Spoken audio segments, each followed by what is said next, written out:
Road side dosa shop దగ్గర చాలా ఎక్కువ రష్గా ఉంటుంది. సో ప్రతిరోజు ఒక 10 years ఓల్డ్ అబ్బాయి, 10 ఏళ్ళ అబ్బాయి ఎవరూ చూడకుండా వెళ్ళి ఒక ప్లేట్ దోశ తినేసి డబ్బులు కట్టకుండా అక్కడి నుంచి జంప్ అయిపోతున్నాడు. ఇది అబ్జర్వ్ చేసిన దోశ షాప్ ఓనర్ ఈ అబ్బాయికి అదేంటి అని ఆ అబ్బాయిని ఫాలో చేయడం స్టార్ట్ చేశాడు. దోశ తిని కాస్త దూరం వెళ్ళాక ఆ అబ్బాయి డ్రెస్ మార్చుకుని రోడ్ సైడ్ సిగ్నల్ దగ్గర అడుక్కుంటున్నాడు. చిన్నపిల్లాడు.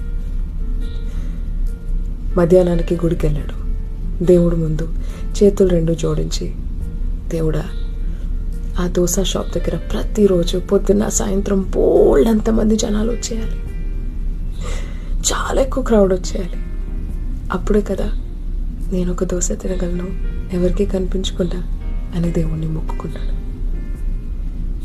దేవుడు విన్నాడో లేదో తెలియదు, కానీ దోశ షాప్ ఓనర్ అయితే విన్నాడు. కంట్లోంచి నీళ్ళు వచ్చేసాయి అతనికి.